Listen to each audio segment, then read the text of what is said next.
out of 24 senators ang naglabas na ng kopya ng kanilang Statements of Assets, Liabilities, and Net Worth o SALNs as of 12 p.m. ngayong Miyerkules.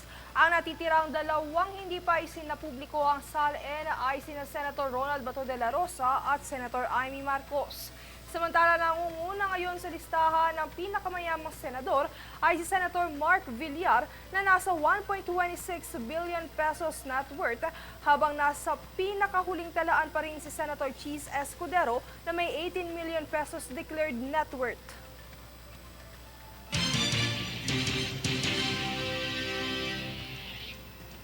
Samantala, tinalakay sa Senado nitong Martes kung paano mas mapapatatag ang budget process, gayon din ang pag-promote sa transparency para sa public funds.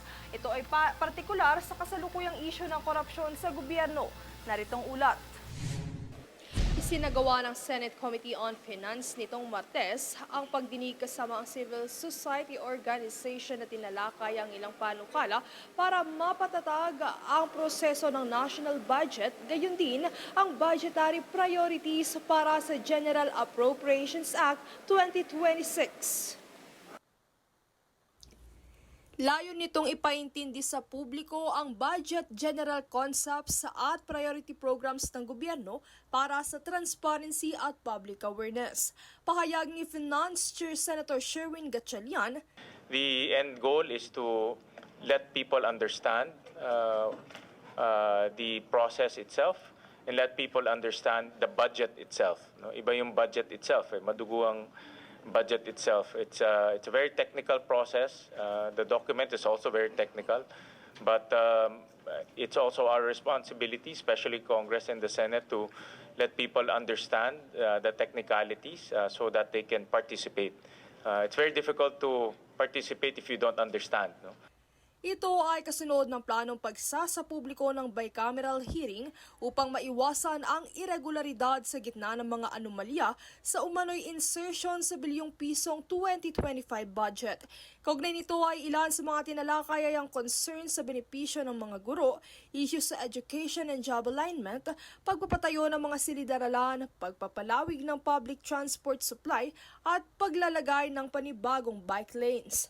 Bukod dito ay binanggit din sa pagdinig ang Pantawid Pamilyang Pilipino Program of 4Ps at ang PhilHealth System bilang mga modelo ng transparent, rules-based na mga programa na naghahatid ng tulong sa mga mamamayan na walang pakialam sa politika.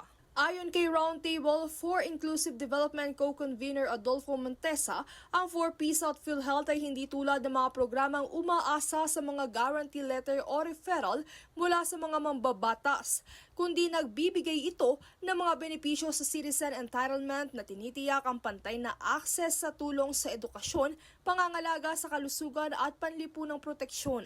Dagdag pa ni Montesa na ang pagpapalakas ng mga ganitong uri ng mga programa ay magbabawas ng political dependency upang maging patas ang paghahatid ng mga serbisyo ng gobyerno.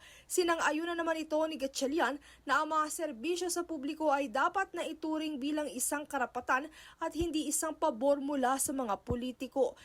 Sa pagtatapos ng pagdinig, tiniyak ng Senador na isa sa alang-alang ng komite ang mga rekomendasyong ito sa pagrepaso sa 2026 GAA, partikular na ang pagpapanatiling insulated ng mga programa mula sa kontrol sa politika.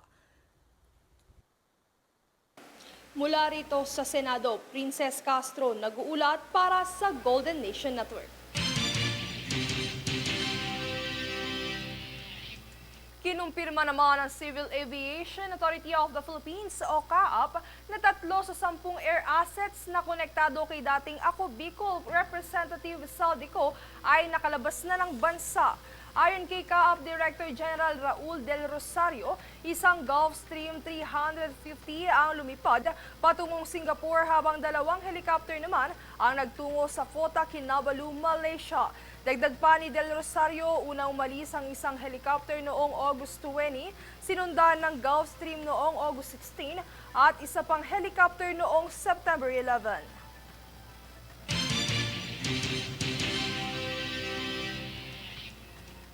Sa Sa iba pang ulat, mariing pinabulaanan ng Bureau of Customs o BOC ang kumakalat na maling impormasyon sa social media na umano'y ginagamit at ipinapasyal sa Metro Manila ang isang Rolls-Royce na nasamsa mula sa pamilyang Diskaya. Tunghayan ang balita mula kay Jade Buhoy. Nanindigan ng Bureau of Customs o BOC na ang naturang Rolls-Royce kasama ang iba pang mamahaling sasakyan na nakumpiska mula sa mga Diskaya ay nananatiling nasa opisyal na kustodiya ng ahensya. Ayon sa BOC, mahigpit na binabantayan ng Customs Police ang lahat ng nasamsam na sasakyan upang maiwasan ang anumang hindi otorisadong paggalaw o paglabas. Ipinapaniwanag ng ahensya na ang plaka ng Rolls-Royce sa viral na post ay nagtatapos sa 949, habang ang nasamsam na sasakyan ay nagtatapos sa 889 at patunay na magkaiba ang mga ito.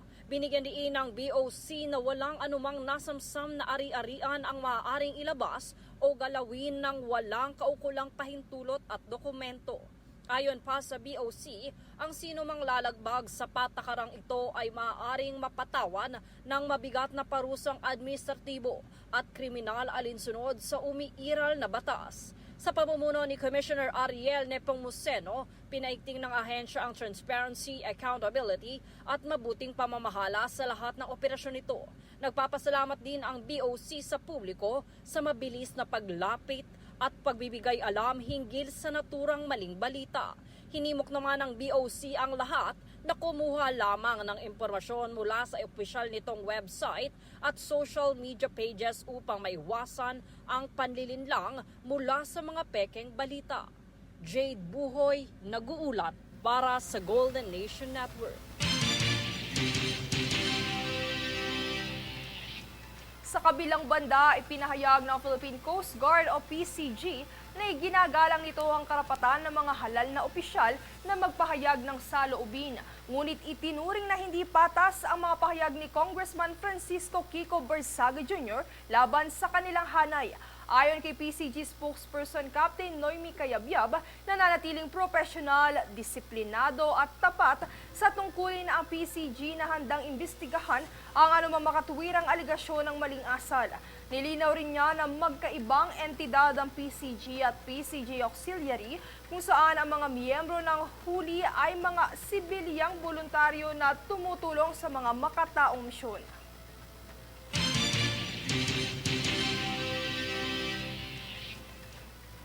Sa iba pang balita, sinigurado ni Department of Transportation o DOTR Secretary Giovanni Lopez na umaaksyon na ang DOTR para sa kaligtasan ng lahat ng mananakay sa paggunita ng undas ngayong taon.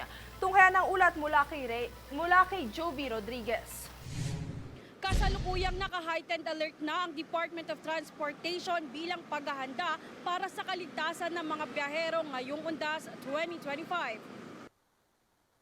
We're quite confident actually na handa na po ang ating lahat na facilities, mapapantalan, mapapaliparan, itong mga bus terminals natin, no?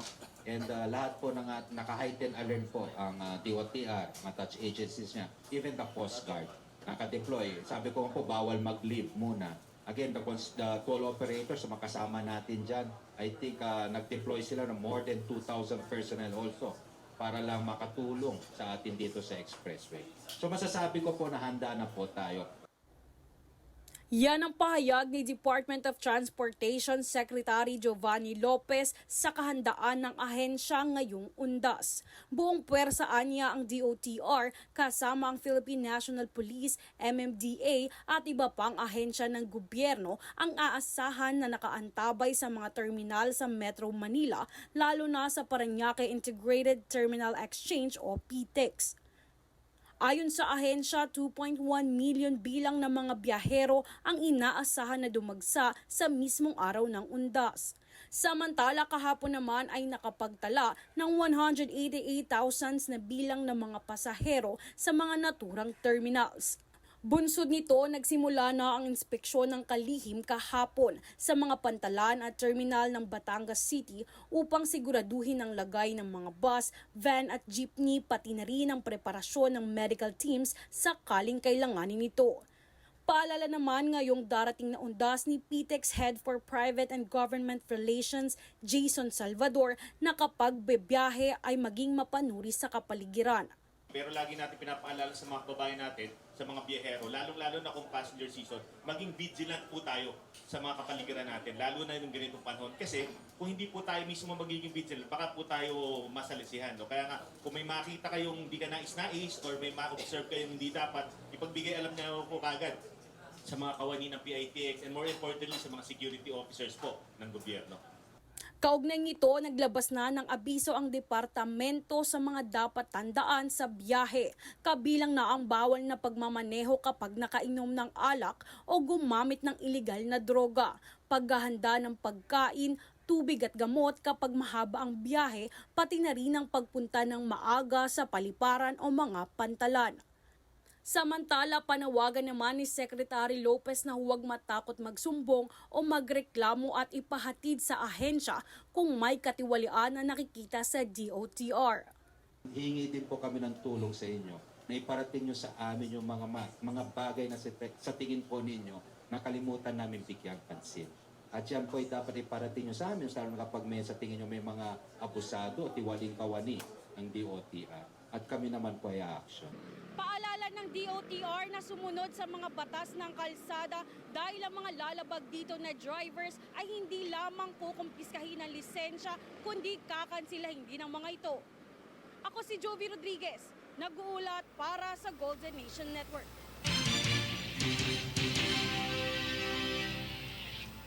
Susunod sa News Force.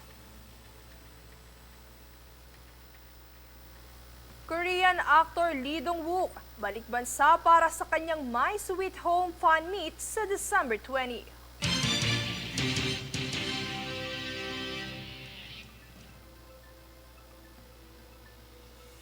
AFP, inihayag na under control na ang naganap na bakbakan sa Tipo-Tipo, Basilan.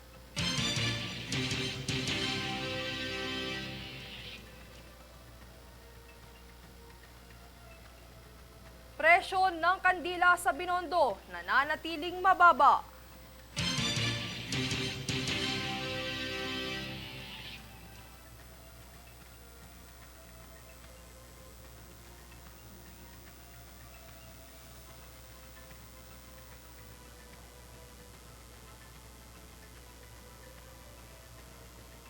Manatiling nakatutok para sa higit pang mga balita sa pagbabalik ng News Force.